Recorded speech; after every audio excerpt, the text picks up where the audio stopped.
What's up, YouTube? It's your boy M. Lee. Welcome to my second episode of DVD and Blu-ray Tuesday, where I give you guys DVD and Blu-ray reviews and updates to my collection. So to get straight to the point, I will be doing a full-on review of the Blu-ray, the Jurassic Park Blu-ray Collector's Edition or Limited Edition or Gift Package, whatever you want to call it, and stuff like that. As you can see, I got the rest of the contents sitting right there in the background, except for this bad boy right here. This is separate. It's the regular DVD collection they came out with. But this is the Blu-ray that came with the little Jurassic Park little statue sculpture thing or whatever. And this is the official review. You know, I put inside the description the official Jurassic Park Blu-ray collection review, because it's been a lot of shady reviews out there. And I will get straight to the point. The transfer to Blu-ray of the Jurassic Park movies is not a perfect transfer. It's not a great transfer. It's a good transfer. That's it. Nothing more, nothing less. It's a good transfer, not great and not perfect. But does that mean it's not worth your money? Does that mean that regular DVDs look better than the Blu-ray copies that a lot of people have been saying and complaining about? No, that is completely wrong. I'm going to go through each movie. Everybody gave all three movies the same score.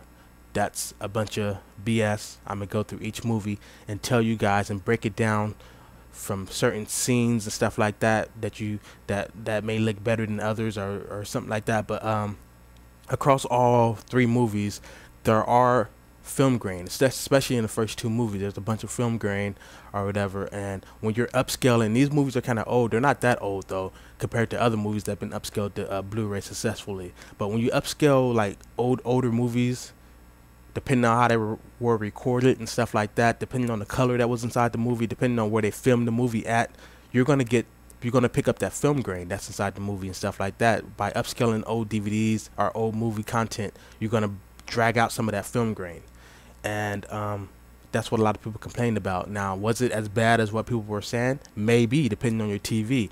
Now, I'm gonna get more into that in the end of the video, but let's talk about each movie. Jurassic Park 1. You know, of course, that's the best movie or whatever, because it felt like you were there at the theme park. You know, all the other movies it's very underrated. You know, a lot of people like that Jurassic Park theme park feel.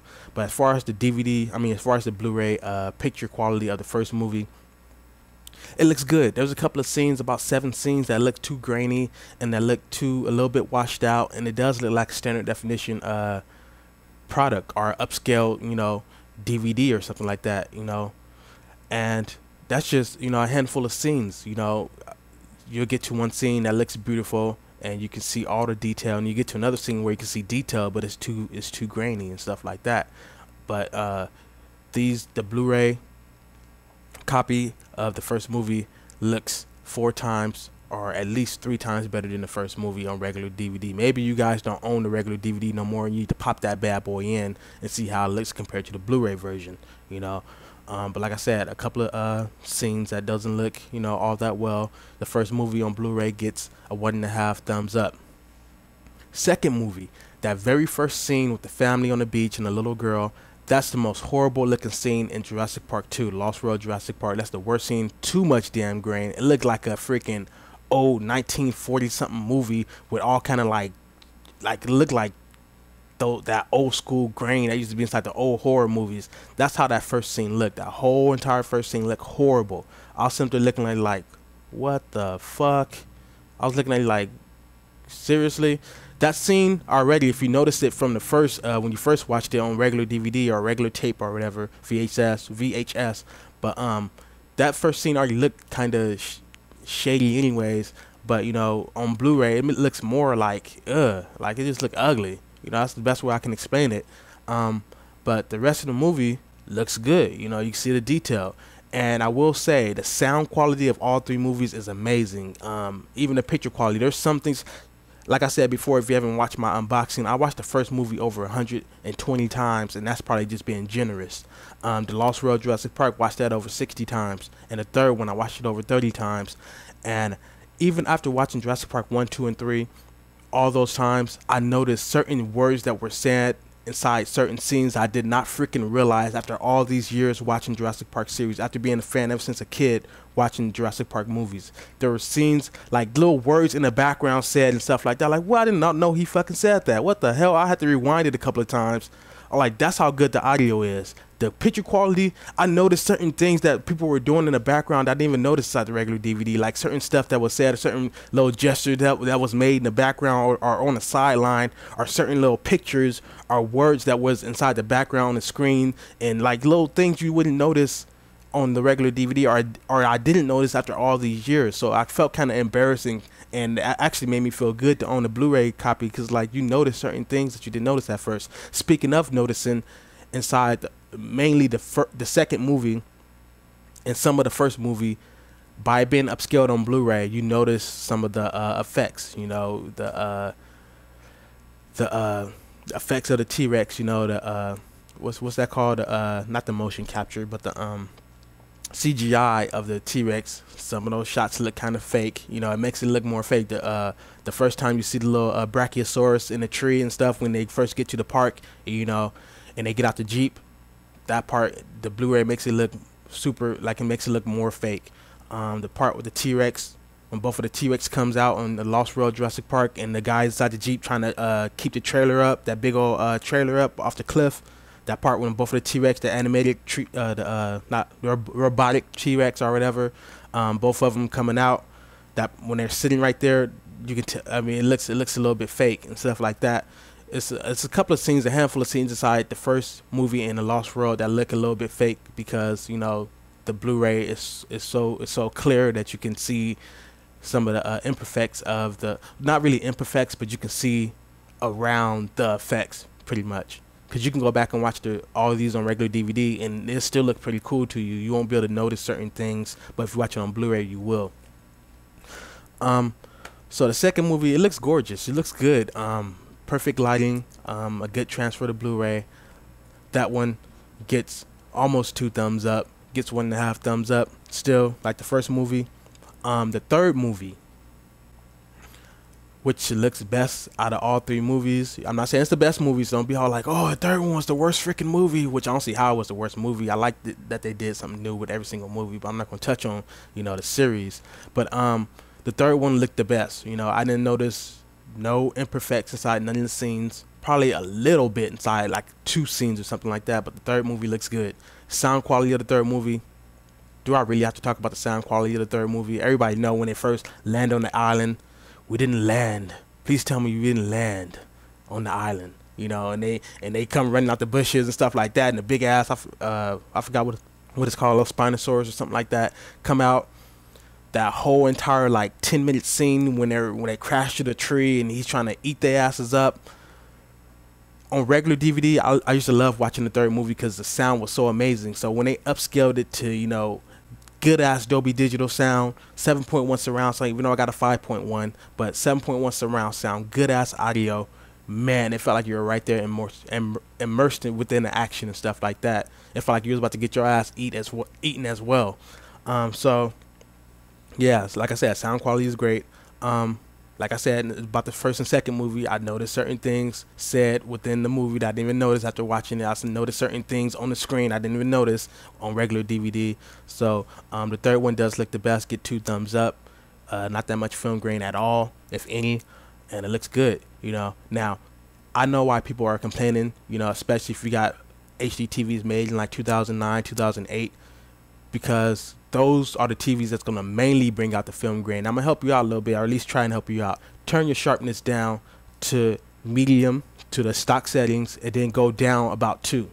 That may help. If you have a TV that's built like in 2010, 2011, you should have a theater mode built onto your TV like I do.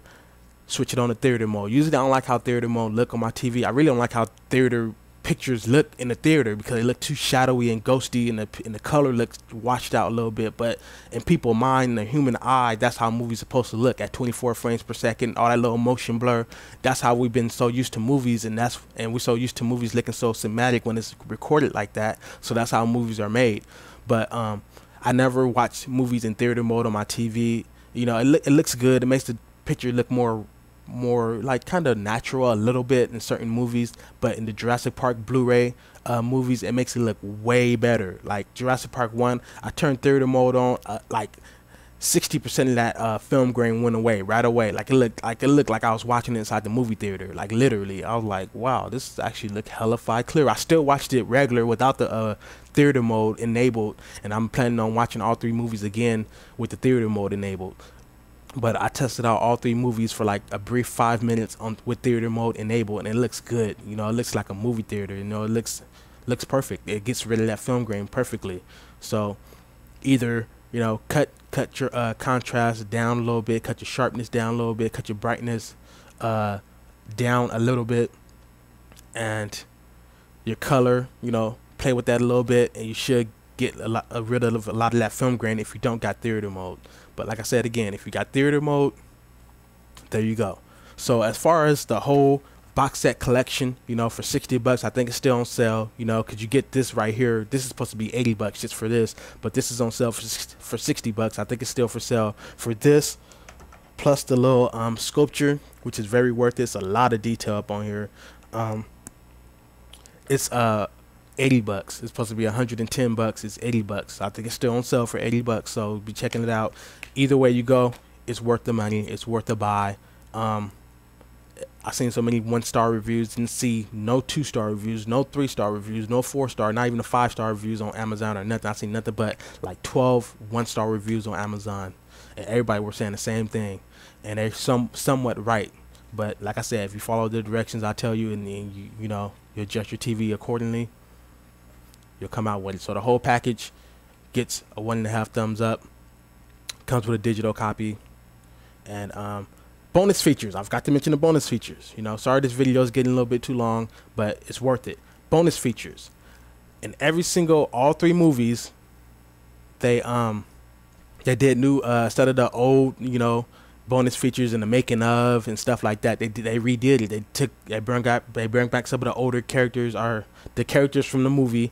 And, you know, of course they're older now, and you know, they're giving their take on the movie, and you know, and their thoughts on the movie and stuff, and their role and what they accomplished and stuff like that, and how they felt about the movie and about the director Steven Spielberg. And it's worth it, you know, for the price point that it's on sale for right now, and the new bonus features on Blu-ray, you know, in 1080p. Not even counting the old bonus features. All together, all 3 movies got about roughly 3 hours worth of new bonus content, you know, bonus features, behind the scenes, the making of and stuff like that. You don't have to even watch the old making of and stuff like that, because they already redid everything. You know, they talk more about, you know, each movie. They elaborate more on each movie and stuff, and it's kick-ass, you know. So after you watch the movie, watch the bonus content and stuff like that, the making of, and it's worth it. You know, you get more out of what they originally put inside the bonus features and the making of and stuff like that. So with that said, it's been your boy M. Lee, the hobby collector. Be looking out every Tuesday for DVD and Blu-ray updates. If I haven't purchased any DVDs or Blu-rays within that in particular week, I do own a crap load of Blu-rays and DVDs. I will be going through, mostly DVDs. I'll be going through my collection and give you guys reviews on those. So with that said, I'm out of here. Peace.